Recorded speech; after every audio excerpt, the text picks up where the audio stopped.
We live from New Delhi, you're watching DD India News, India's voice to the world. I'm Lipakshi Khurana, coming up in the next hour. Amid plans to take over Gaza and defeat Hamas, Netanyahu says Israel wants to begin negotiations to end conflict and free all remaining hostages.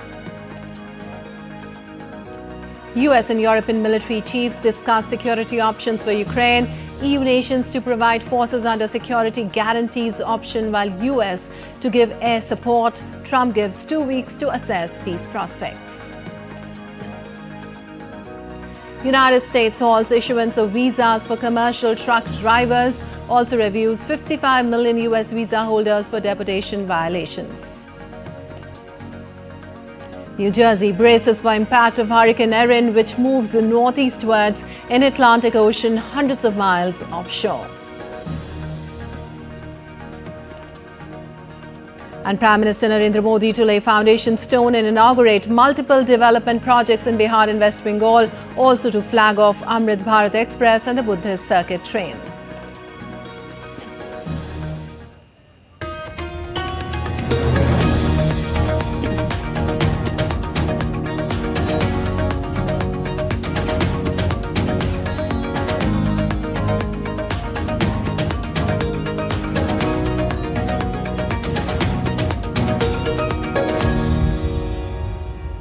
And on to the details now. Israel's Prime Minister Benjamin Netanyahu said on Thursday that Israel would immediately resume negotiations to end the conflict and free all the remaining hostages. It was Netanyahu's first response to a temporary ceasefire proposal put forward by Egypt and Qatar that Hamas accepted on Monday.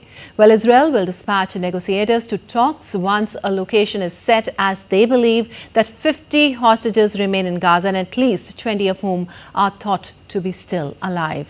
The call for renewed talks came a day after the Defense Ministry approved a plan authorizing the call-up of roughly 60,000 reservists to help capture Gaza City. Now, speaking to soldiers serving in Gaza, Netanyahu said he was meeting commanders to approve plans for capturing Gaza City and defeating Hamas. I arrived at Gaza Division to approve the plans that the Israeli army presented to me and the Minister of Defense for taking over Gaza City and defeating Hamas. I greatly appreciate the presence of the reserve soldiers and, of course, the regular army for this vital goal. At the same time, I have issued instructions to begin immediate negotiations for the release of all our hostages and an end to the conflict on terms acceptable to Israel. Meanwhile, thousands of Israelis participated in a protest on Thursday in Tel Aviv to support the families of hostages held in Gaza. They marched with Israeli flags and hostages' photos, calling for their release.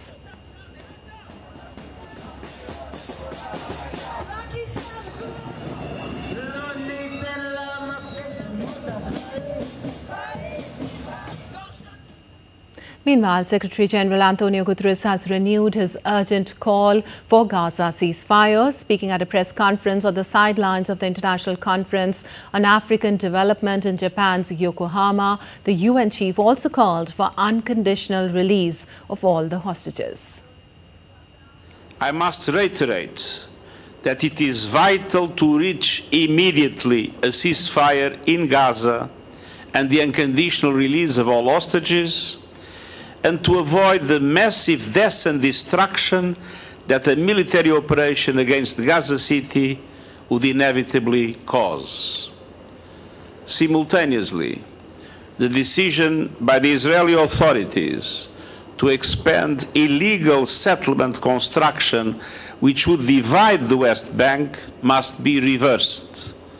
All settlement construction is a violation of international law. And updates related to Russia-Ukraine conflict now. Military leaders from the United States and several European nations submitted proposals to the national security advisors outlining potential security guarantees for Ukraine on Thursday. The Pentagon said US and European planners crafted these military options for careful evaluation by allied security officials. Well, the chiefs of defense for the United States, Finland, France, Germany, Italy, United Kingdom and Ukraine met in Washington, D.C. between Tuesday and Thursday. European countries are likely to provide the majority of forces and cover most cost for Ukraine's security guarantees, though details are still being finalized. Now, Trump won't send U.S. troops to Ukraine, but may offer air support, possibly through air defense systems or enforcing a no-fly zone with U.S. jets. This followed U.S. President Donald Trump's pledge to help protect the country under any deal to end the conflict. Well, Trump also set a two-week deadline to assess Russia-Ukraine peace talks on Thursday. Ukraine's Zelensky accused Russia of avoiding negotiations, while Russia claimed Ukraine sought incompatible security guarantees and lacked interest in lasting peace. And moving on, the Trump administration announced on Thursday a sweeping review of all U.S. visa holders, potentially affecting more than 55 million people. A State Department official said that all visa holders are subject to continuous vetting, which includes the monitoring for any signs of ineligibility, such as overstays, criminal conduct, or links to terrorist activity. Now, the review process would include an examination of visa holders' social media profiles, home country law enforcement and immigration records, and any violations of U.S. laws, including those committed after arrival. The review represents one of the largest visa enforcement efforts in recent U.S. history. It could impact a wide spectrum of travelers, from students and workers to family visa holders. The State Department says visas that allow people to stay in the United States are revoked anytime if there are indicators of overstays, criminal activity, threats to public safety, engaging in any form of terrorist activity, or providing support to a terrorist organization. Well, the State Department earlier said it has revoked 6,000 visas since Trump took office in January.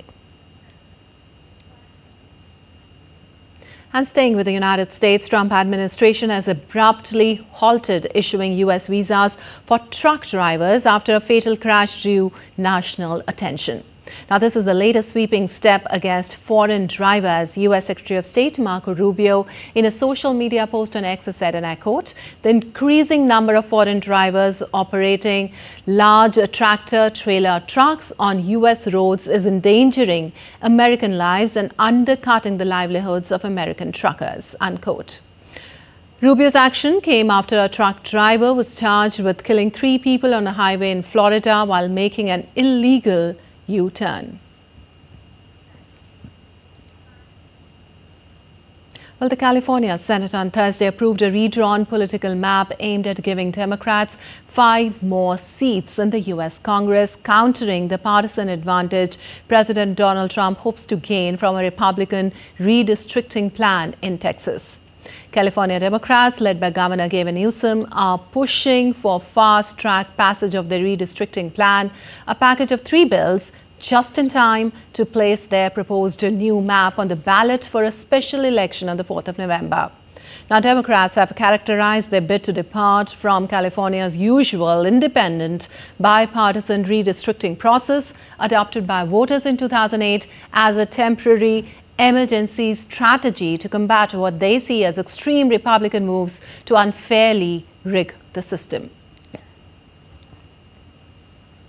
And moving into the continent of Latin America now, at least 18 people died and more than 40 were injured on Thursday after 2 attacks in Colombia attributed to different dissident factions of the former FARC guerrilla group. In Cali, the country's 3rd most populated city, a cargo vehicle with explosives detonated near a Colombian Aerospace Force base in an incident that left 6 people dead and 71 injured. The police reported that the bomb targeted the Marco Fidel Suarez Military Aviation School, prompting the evacuation of several buildings and a nearby school. Hours earlier, a National Police Black Hawk UH-60 helicopter participating in a coca leaf crop eradication operation was shot down in the municipality of Amalfi in the department of Antioquia, leaving 12 officers dead.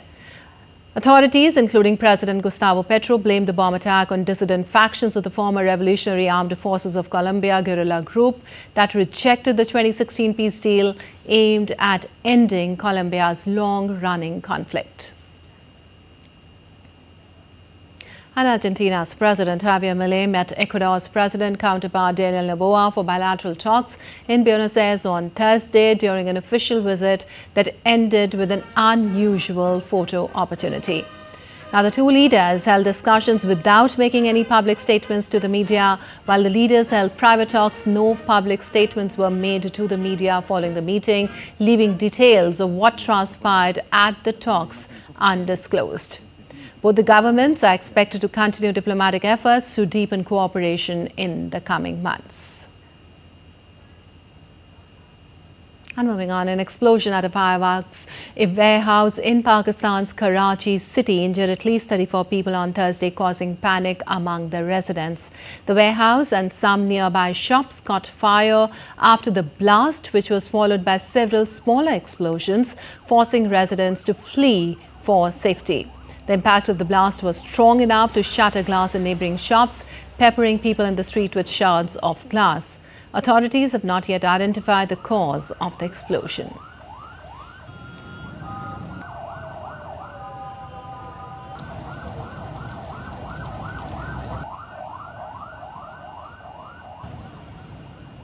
Well, China sent powerful warships to the South Pacific, sparking concerns in New Zealand due to the unprecedented and unexplained nature of the deployment.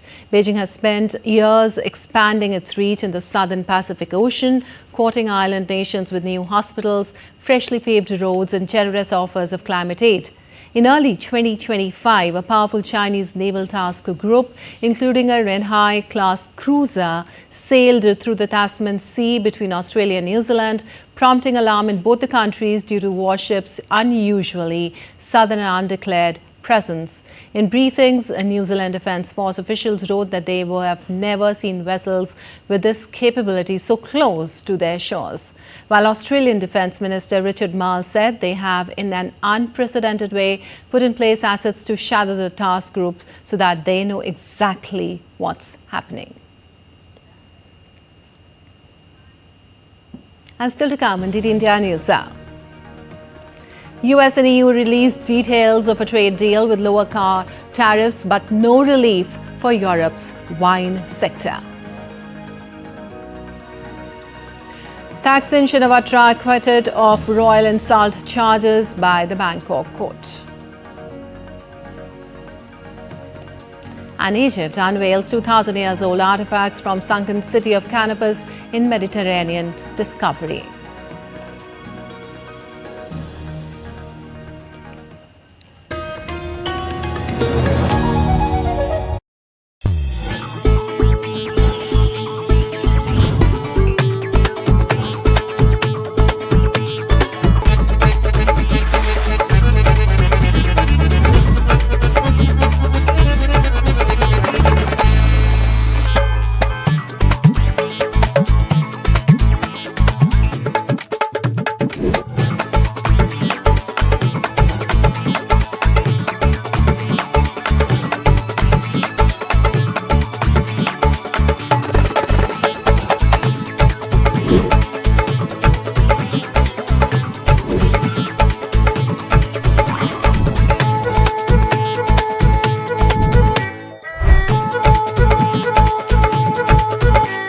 Welcome to Jaipur.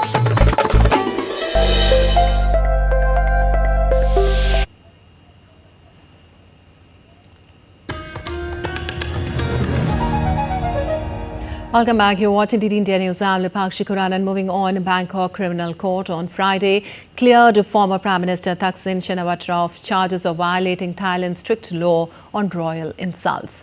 Thaksin, talking to reporters outside the Bangkok court, said that he had been cleared in the case, which saw him facing up to 15 years in prison under laws forbidding criticism of King Maha Vajiralongkorn and his family.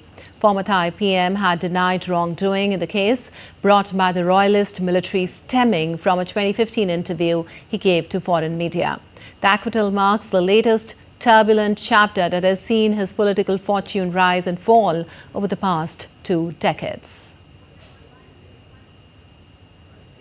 Elected as Prime Minister in 2001 and again in 2005, Thaksin was ousted by the army in 2006 and took himself into exile 2 years later. He pledged repeatedly to return despite being convicted on graft and abuse of power charges in his absence. Thaksin finally made good on his vow in August 2023, touching down in Bangkok to a hero's welcome from his supporters on the day his Pheu Thai party returned to office. He was immediately arrested and sentenced to 8 years in jail, but was whisked to a police hospital within hours on health grounds. Within days, King Maha Vajiralongkorn had cut his term to 1 year and Thaksin returned to his Bangkok home in February 2024, having seemingly not seen the inside of a jail cell. Well, the verdict came a week before another court rules whether Thaksin's daughter Pianthongtan Shinawatra will be thrown out of office as Prime Minister.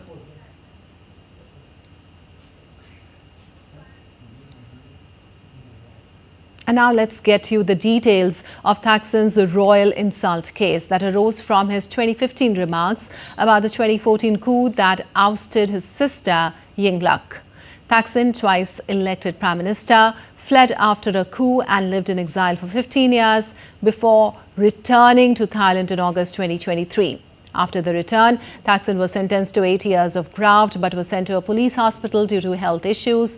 Days later, the king reduced the sentence to 1 year and he was released in February 2024 under an early release scheme for elderly inmates. A new case set to conclude on September 9th argues Thaksin wasn't eligible for early release since he never served time in a jail cell.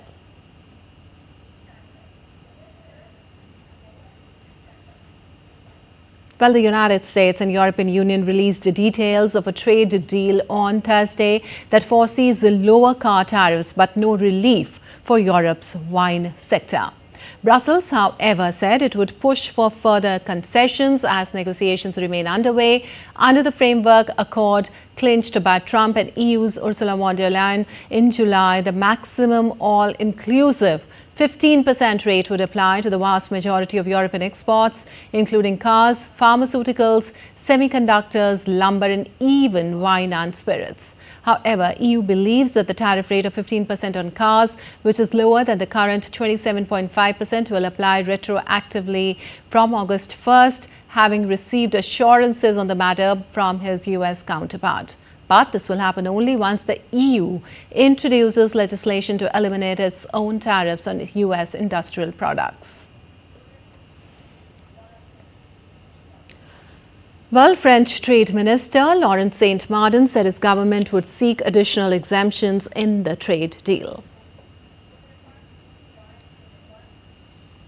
The office of Italian Prime Minister Giorgia Meloni said the agreement was not yet an ideal or final point, but a trade war had been avoided. Under the agreement, the EU committed to significantly improving market access to a range of US seafood and agricultural goods, including tree nuts, dairy products, fruits, vegetables, pork and bison meat. And now let's take a look at this infographic showing total EU exports to the United States. According to Eurostat data in 2024, total EU exports to the United States amounted to 533 billion euros. Out of all, pharmaceuticals account for 20% of the EU's exports to the United States. And some global weather updates now. The streets of Japan's Kagoshima were inundated on Thursday as Typhoon Ling swept through the island of Kyushu, bringing strong wind and heavy rain to the region. An eyewitness video showed a pedestrian wading through ankle-deep flood water amid heavy rainfall as vehicles moved on inundated streets. The Japan Meteorological Agency said Typhoon Ling made landfall in the Kagoshima prefecture in the evening on Thursday. The agency urged the public to be conscious of possible landslides, flooding and overflowing rivers, particularly in the southern region of Kyushu, where Kagoshima is located.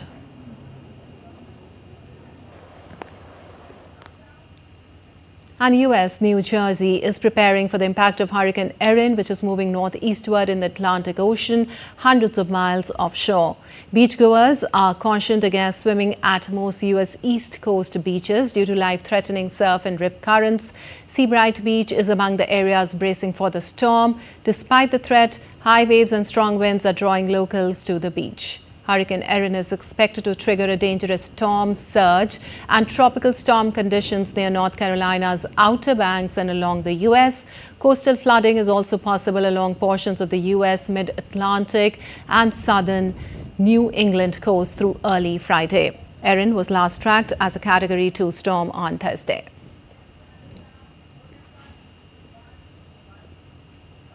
Meanwhile, residents in Los Angeles are struggling with intense heat, which is being exacerbated by the climate change and is expected to become more frequent and severe in the coming years. Now, to cope with the heat, people are advised to drink plenty of fluids, wear light-colored clothing, stay in air-conditioned or shady areas, and check on vulnerable neighbors. The city is also working to provide public resources to help residents manage the extreme temperatures.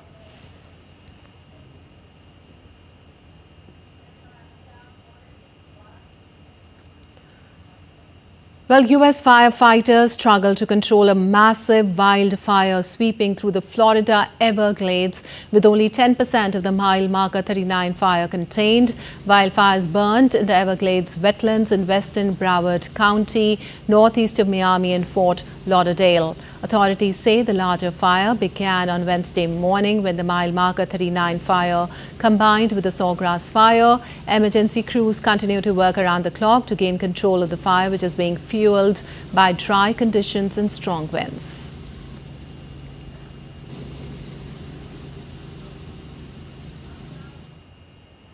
Meanwhile, in Europe, fire brigades and residents of the central Portuguese town of Castelo Novo battled wildfires. At least 3 people have been killed in Portugal's wildfires over the past week.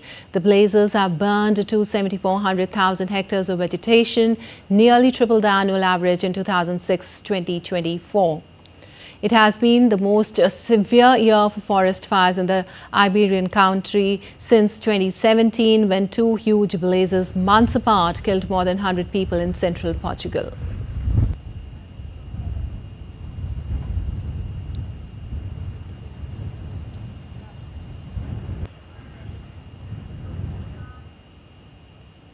And in Spain, demonstrators across country's northern region of Galicia protested against the government's handling of wildfires that have devastated the area as southern Europe faces one of its worst wildfire seasons in 2 decades.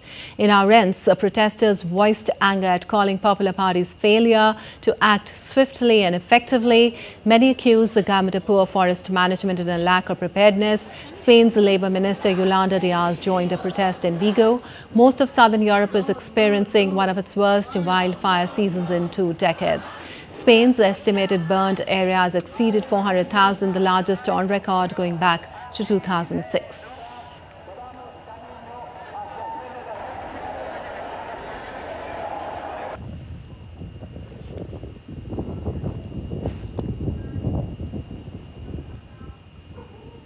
And an infographic released using data from the European Forest Fire Information System reveals the extent of wildfire damage across the European Union between 2006 and 2025 as of August 21st, showing a sharp increase in the percentage of national territory burned in several member states.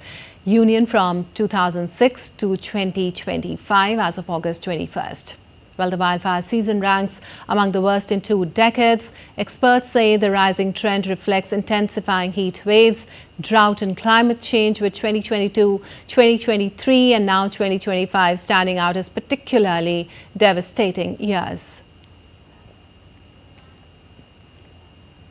And a strong 7.5 magnitude earthquake shook the Chilean Antarctic region and the southern Drake Passage, a water body between the southernmost tip of South America and Antarctica, late on Thursday. Initially reported as 8.0 magnitude event, the U.S. Geological Survey later downgraded the earthquake and confirmed it occurred at a shallow depth of around 11 kilometers. The quake occurred at 22:16 local time. The epicenter was located over 700 kilometers southeast of Ushuaia, the southernmost city in Argentina.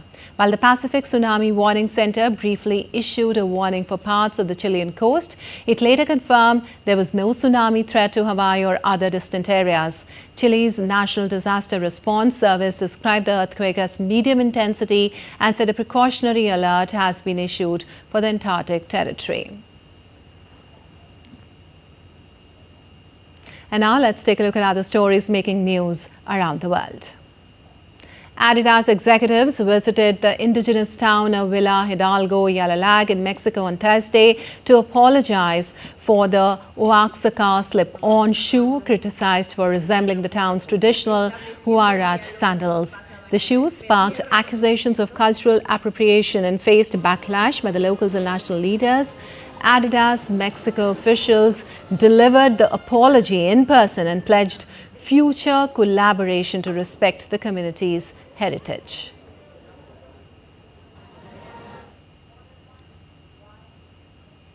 Well, towering 42 meters above the turquoise waters in pine forest of Croatia, the Velirad lighthouse stands as the tallest operational beacon in the Adriatic Sea.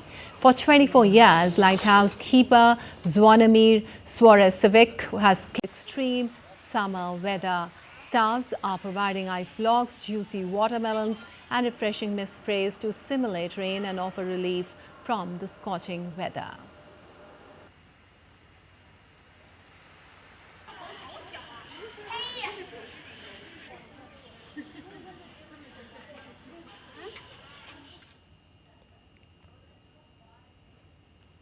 And the final round of the folk musicians contest play Bakshi took place at the Muqam Palace at the State Cultural Center of Turkmenistan in Ashgabat. The music competition was established in January 2022 with the aim of promoting national cultural heritage and a recognition of the inclusion of the craft of making the dutar, playing it, and the art of the Bakshi in the UNESCO representative list of the intangible cultural heritage of humanity.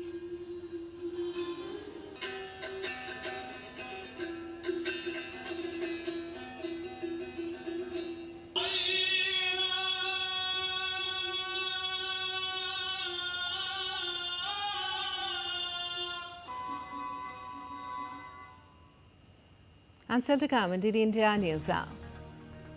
External Affairs Minister Dr. Jay Shankar meets Putin in Moscow, reinforces India-Russia time-tested partnership. India shines at International Astronomy Olympiad in Mumbai with 4 golds and 1 silver. And Indian Railways announces 380 Ganpati special trains to meet the festive rush.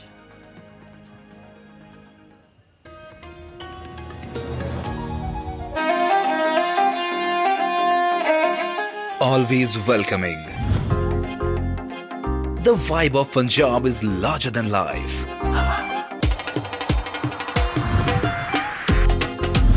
Warm up to grandeur that's beyond compare.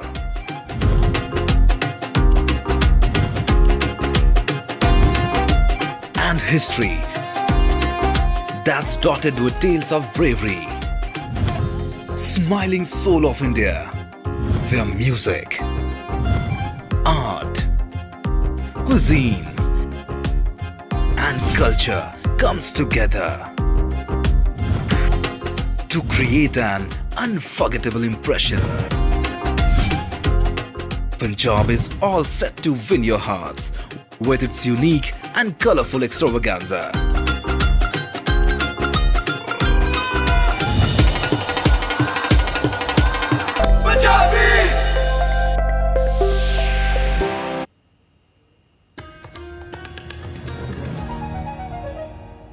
Welcome back. You're watching DD India News Now. Lipakshi Khurana, time now for a quick recap of the headlines. Amid plans to take over Gaza and defeat Hamas, Netanyahu says Israel wants to begin negotiations to end the conflict and free all remaining hostages. US and European military chiefs discuss security options for Ukraine. EU nations to provide forces under security guarantees option, while US to give air support. Trump gives 2 weeks to assess peace prospects. United States halts issuance of visas for commercial truck drivers, also reviews 55 million US visa holders for deportation violations. New Jersey braces for impact of Hurricane Erin, which moves northeastwards in Atlantic Ocean, hundreds of miles offshore. And Prime Minister Narendra Modi to lay foundation stone and inaugurate multiple development projects in Bihar and West Bengal, also to flag off Amrit Bharat Express and the Buddhist circuit train.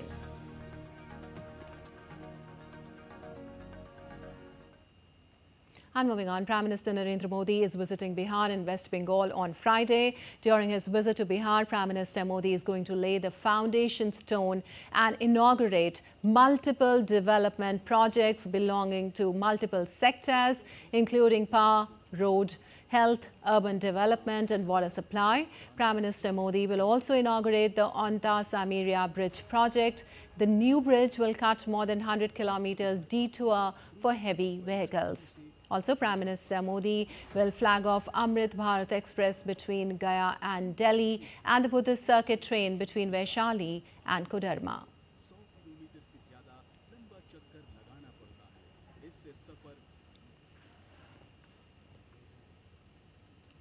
Well, from Bihar, Prime Minister Modi will visit West Bengal, where capital Kolkata is set to get a major infrastructural boost. The Prime Minister will inaugurate key metro routes and lay the foundation for the elevated Kona Expressway, promising faster travel, better connectivity and a big push to regional growth. DD India's Tapas Bhattacharya tells us more. Kolkata is set for a massive infrastructure upgrade. Prime Minister Narendra Modi will inaugurate multiple metro railway projects worth more than 5,200 crores in the city on Friday. At Jessore Road Metro Station, Prime Minister will flag off Naupada Jai Hind Biman Bandar service, providing faster and smoother access to the airport. He will also launch the Sialdah Esplanade and Beleghata Hemanta Mukhopadhyay metro services, easing congestion across some of Kolkata's busiest corridors. Moreover, a newly built subway at Howrah Metro Station will be inaugurated, improving passenger movement at one of city's key transit hubs. Together, these new routes are expected to cut down travel time, strengthen multimodal transport and benefit lakhs of daily commuters. Yeah, it's a huge opportunity of Kolkata, West Bengal. Basically, we are very pleased and very glad to coming to Prime Minister Mr. Narendra Modi ji again for inauguration metro rail at Calcutta. So we are very happy and we are very glad. Not only me, it's all over Kolkata, all over West Bengal are very glad. Beyond rail, Prime Minister will also lay the foundation stone for 7.2 kilometer 6-lane elevated Kona Expressway. To be built at a cost of more than 1,200 crore rupees, the project will connect Howrah, its rural belts and Kolkata more efficiently. By reducing travel hours, the corridor is expected to give a major push to trade, commerce and tourism across the region. A new dawn in Kolkata's urban infrastructure is here. The new line of Kolkata's metro and road connectivity will not just benefit thousands of commuters, but also transform its urban connectivity in the city of joy. With camera person Jagmohan, this is Tapas Bhattacharya for DD India from Kolkata. Well, Prime Minister Narendra Modi on Thursday received a phone call from French President Macron. The leaders exchanged views on the ongoing efforts for peaceful resolution of conflicts in Ukraine and West Asia. President Macron shared assessment on the recent meetings held between the leaders of Europe, US and Ukraine in Washington. He also shared his perspectives on the situation in Gaza. Prime Minister Modi reiterated India's consistent support for peaceful resolution of the conflict and early restoration of peace and stability. The leaders also reviewed progress in the bilateral cooperation agenda, including in the areas of trade, defense, civil nuclear cooperation, among others. They reaffirmed a joint commitment to strengthen India-France strategic partnership and mark 2026 as a year of innovation in a befitting manner. President Macron also conveyed support for early conclusion of free trade agreement between India and the European Union. Well, the leaders agreed to remain in touch on all issues. And India's External Affairs Minister Dr. S. Jaishankar concluded his Russian visit on Thursday with meeting President Putin at the Kremlin. He conveyed the warm greetings of President Draupadi Murmu and Prime Minister Narendra Modi. He also apprised Putin of his discussions with First Deputy Prime Minister Denis Manturov and counterpart Sergei Lavrov, and also about the preparations for the annual Leaders Summit slated for end of this year. Jaishankar appreciated Putin sharing perspectives on the global situation and recent developments on Ukraine. Overall, Jaishankar's visit to Moscow aimed at further strengthening the time-tested India-Russia partnership. Well, earlier, during his meeting with Lavrov, the External Affairs Minister held talks on political relationship and reviewed bilateral ties between the two countries. During the meet, both countries reaffirmed shared ambition to expand bilateral trade in a balanced and sustainable manner. Jaishankar said that relationship between India and Russia have been among the steadiest of the major relationships in the world after the Second World War. The relations between India and Russia have been among the steadiest of the major relationships in the world after the Second World War. We reaffirmed our shared ambition to expand bilateral trade in a balanced and sustainable manner, including by increasing India's exports to Russia. This requires swiftly addressing non-tariff barriers and regulatory impediments, enhancing Indian exports to Russia in sectors like pharmaceuticals, agriculture and textiles will certainly help to correct the current imbalance. While Russian Foreign Minister Lavrov said that Russia and India have achieved good results in energy cooperation and Moscow is interested in further joint energy projects with New Delhi. We have good results in cooperation in the sphere of hydrocarbons and the supply of Russian oil to the Indian market. And we have a mutual interest in implementing joint projects for the extraction of energy resources, including in the Russian Federation, in the Far East and on the Arctic shelf. While Ministry of External Affairs Secretary East P. Kumaran is on a 6-day visit to Colombia and Peru starting from August 21st to 26th with an aim to review various elements of bilateral relations. During the visit, Secretary is set to meet ministers and senior officials of Colombia and Peru to discuss areas of mutual interest and bilateral, regional and multilateral issues. The issues on the agenda include trade and commerce, mining, energy, health and pharmaceuticals, defense, infrastructure and cooperation in IT and digital sectors. He would also be interacting with representatives of the business community and think tanks. Colombia and Peru are India's important partners in the South American region, with whom India has growing trade relations with scope for diversification in trade, commerce and investment, including cooperation in energy, critical minerals and rare earths.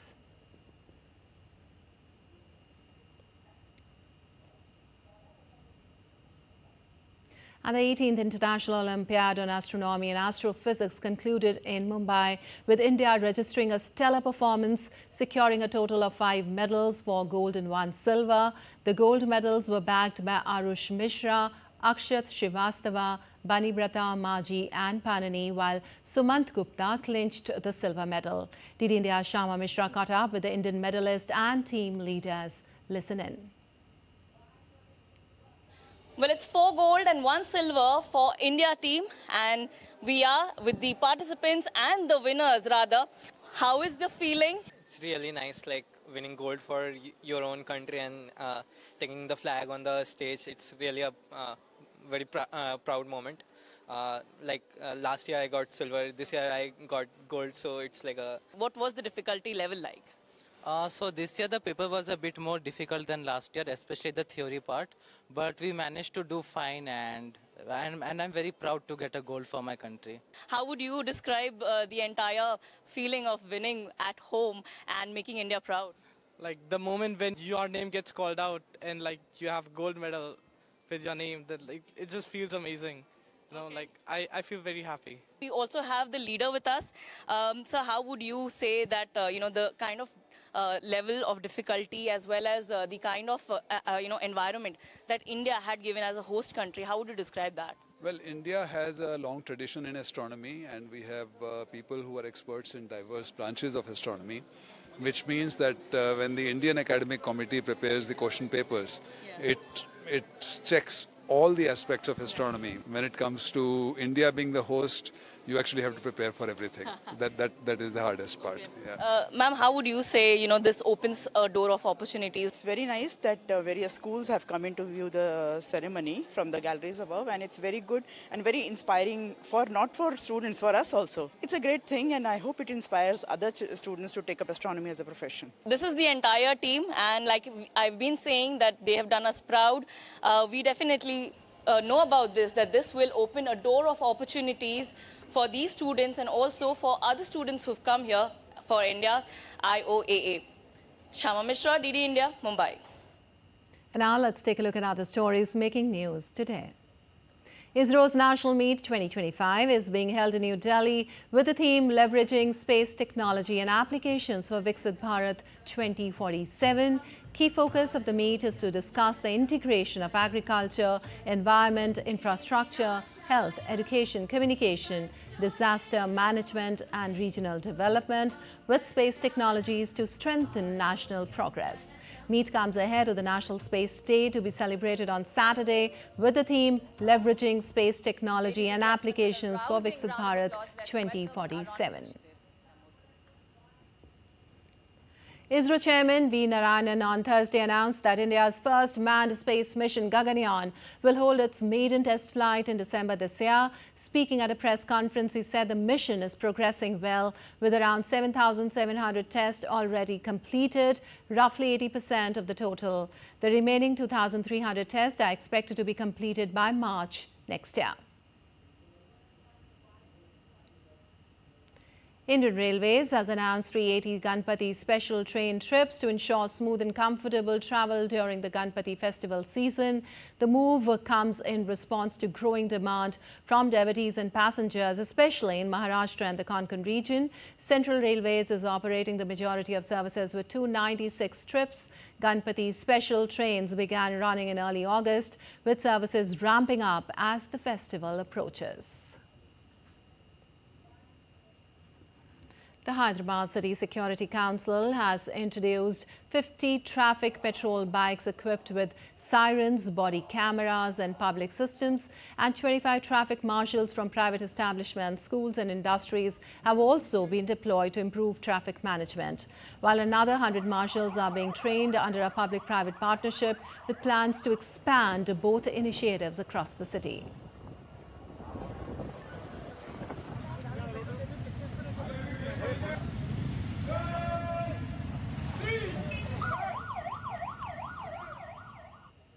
And still to come on DD India News App.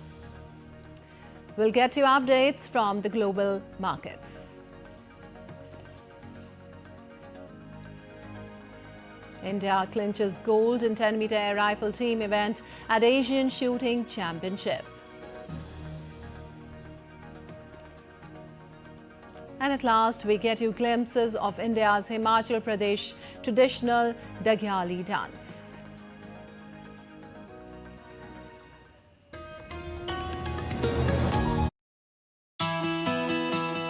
There is something in Jharkhand for everyone. Welcome to a feast of experiences for your body and soul. I've carried a memory of this place in me from my childhood. From old world charms to new age excitement.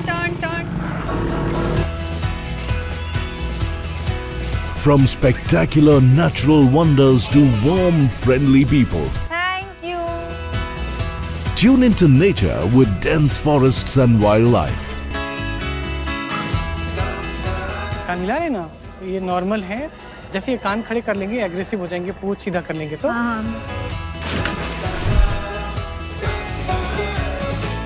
Make magnificent memories as you leave a piece of your heart in Jharkhand. Postcards from Jharkhand on National Geographic.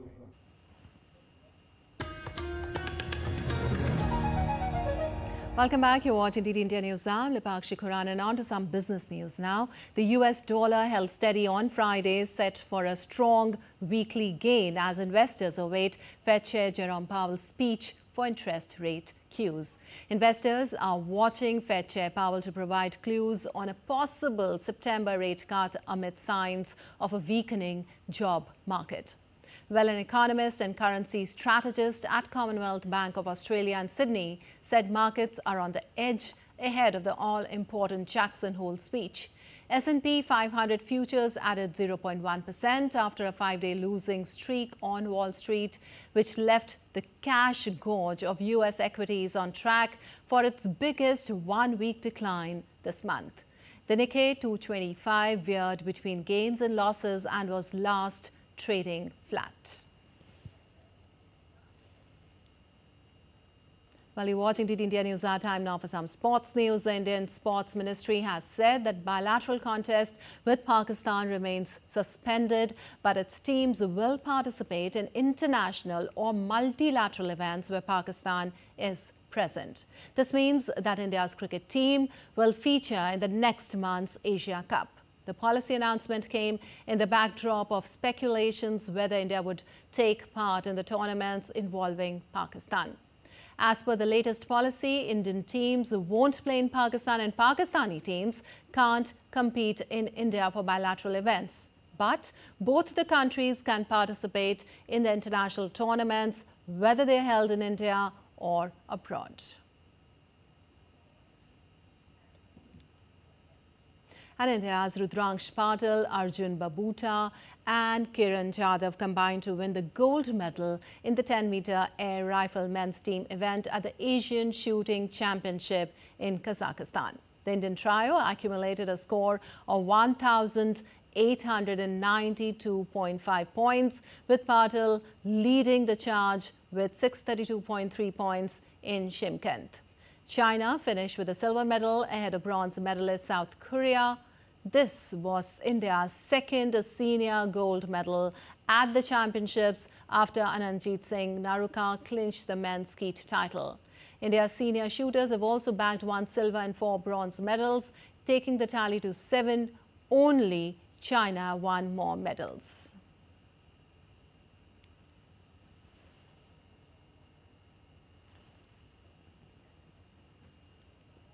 And Ajay Singh was re-elected president of the Boxing Federation of India for a 3rd consecutive term after his comprehensive victory over Jaslal Pradhan. Now, the elections were conducted in the presence of BFI Interim Committee Head Fairuz Mohammed of Singapore, who was sent by World Boxing as its observer. Singh won the contest 40-26. He will be joined by new Secretary General Pramod Kumar of Uttar Pradesh. Federation of India has successfully concluded its election. It was run in a fair and transparent manner, an exemplary way where many national federations should follow. It was led by the Honorable Retired Judge, Mr. Rajesh, and with that, today we have elected the new team. Boxing Federation of India elected a new team with the leadership of Mr. Ajay Singh, and we trust we will continue to develop the boxing in India and continue to grow the boxing of India. And US Open defending champion Jannik Sinner will begin his title defense against Czech-Vit Kopriva, while Aryna Sabalenka will be tested in her bid to retain a title after the draw was made. The 24-year-old Italian could meet Britain's Jack Draper in the quarterfinals, 3rd seed Alexander Zverev in the semis, and Carlos Alcaraz in the finals. While reigning French Open champion Alcaraz will begin against American Reilly Opelka. 4-time champion Novak Djokovic will start against Lerner Thian and could face Alcaraz in a semi-final. In the women's draw, top seed Sabalenka will begin against Rebecca Masarova, and she could take on Jessica Pegula in semi-final and Wimbledon winner Iga Swiatek in the finals. Now, the 2nd seed Swiatek will start against Colombia's Emiliana Arangoand, could face Amanda Anisimova in a quarter-final. French Open champion Coco Gauff could face fellow American Madison Keys, who won this year's Australian Open, in the quarterfinals before a possible date with Swiatek. The single tournaments at the year's final Grand Slam begins on this Sunday. And dozens were hospitalized and hundreds detained after violent clashes by fans during the Copa Sudamericana last 16th match between Independiente and Universidad de Chile. The footage showed soccer fans running through the stands wielding sticks amid the chaos.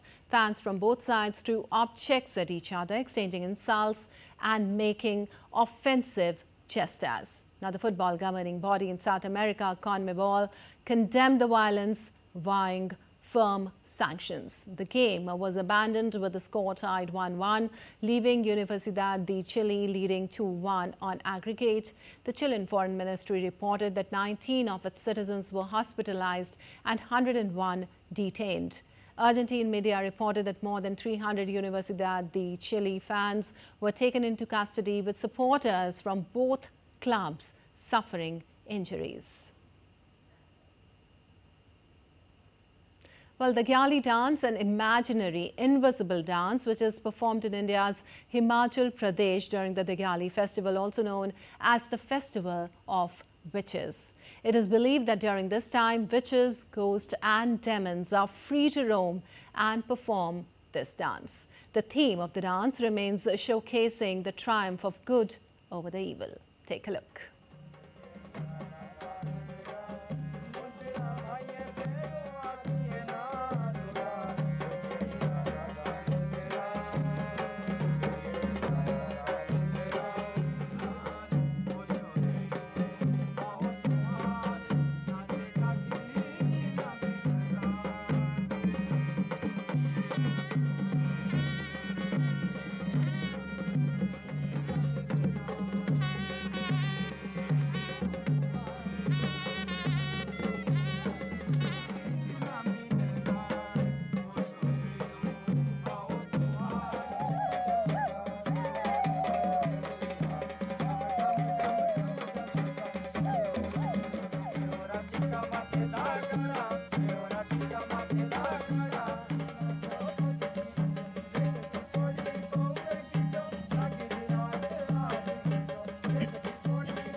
Alright, that's all for this edition of DD India News Hour. But let us know your thoughts on the news of the day. For those on the go, you can get all the latest news and updates from India and across the world on the DD India mobile app. The app is available on both Android and iOS platforms. Scan the QR code on the screen to download now. We'll be back with more news as it breaks here on DD India. I'm Lupakshi Khurana from all of us here in Delhi. Thanks for watching DD India News Hour.